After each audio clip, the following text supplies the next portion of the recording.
गहलोत की press conferencing चल रही है, सुनाते हैं।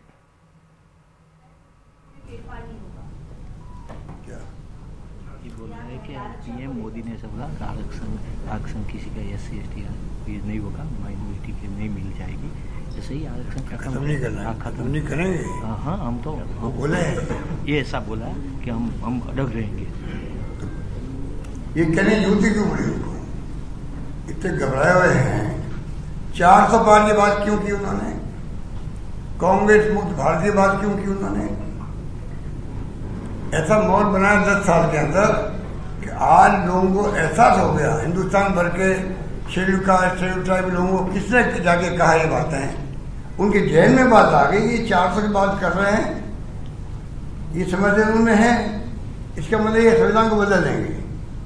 ये इशू क्यों बना, उनको समझ नहीं पड़ रही है, नहीं बदलेंगे। अम्बेडकर साहब खुद आजाद नहीं बदलेंगे। अब अम्बेडकर साहब का उदाहरण देने की जरूरत क्या थी उनको।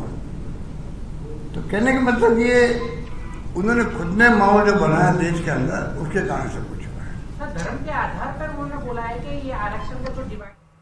और रुक कर लेते हैं बड़ी खबर का। दिल्ली से इस वक्त की बड़ी खबर सामने आ रही है। वरिष्ठ भाजपा विधायक प्रताप सिंह सिंघवी ने बड़ा दावा किया है, मोदी लहर के दम पर सभी सीटें जीतेगी भारतीय जनता पार्टी।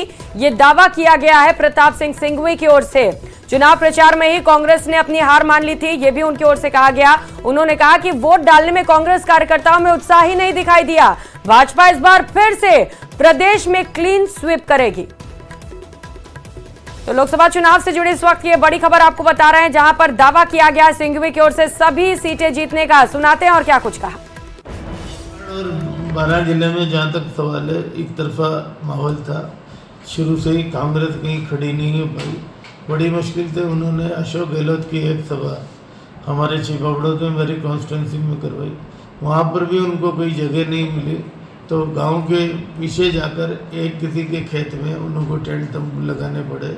मात्र 1000 से 1500 की संख्या वहाँ पर मौजूद थी। चाहे तो आप प्रशासन से तलाश कर सकते हैं, कांग्रेस के सीनियर नेता आपके संपर्क में होंगे, उनसे पूछ सकते हो। अब ये जब बिठाने के लिए कुछ भी कहते हैं, पर माहौल उनके पक्ष का नहीं है।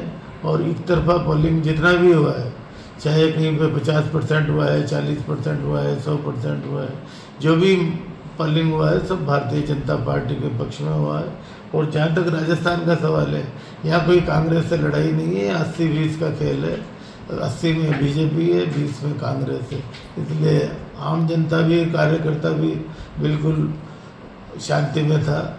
थोड़ा ऐसा लगता था कि कहीं ना कहीं प्रचार में कमी है, पर जिस प्रकार से सेकंड फेज का पोलिंग हुआ, उसमें आपने देखा होगा किस प्रकार से जन सैलाब उमड़ कर आया और भारतीय जनता पार्टी के पक्ष में इतनी गर्मी होते हुए भी मतदान किया। ये अपने आप में दर्शाता है कि मोदी को हिंदुस्तान की जनता कितना चाहती है।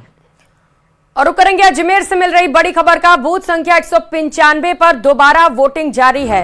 कांग्रेस प्रत्याशी रामचंद्र चौधरी मतदान केंद्र पहुंचे। मतदान केंद्र पर मौजूद अधिकारियों से उन्होंने मुलाकात की, मतदान प्रक्रिया की भी जानकारी ली गई। तो बूथ संख्या 195 से ये तस्वीर, जहां पर दोबारा से वोटिंग की जा रही है। एक रजिस्टर खो जाने के कारण चुनाव आयोग की ओर से फैसला लिया गया कि यहां पर दोबारा से मतदान होगा। और इस बार खास तैयारियां की गई हैं इलेक्शंस को लेकर। वहां पर लगातार जो लोग हैं वो पहुंच रहे हैं, अपने मतों का प्रयोग कर रहे हैं। और इस दौरान की तस्वीर आप देख पा रहे हैं, जब कांग्रेस प्रत्याशी रामचंद्र चौधरी भी मतदान केंद्र पहुंचे। मतदान केंद्र पर अधिकारी मौजूद रहे, उनसे मुलाकात भी की।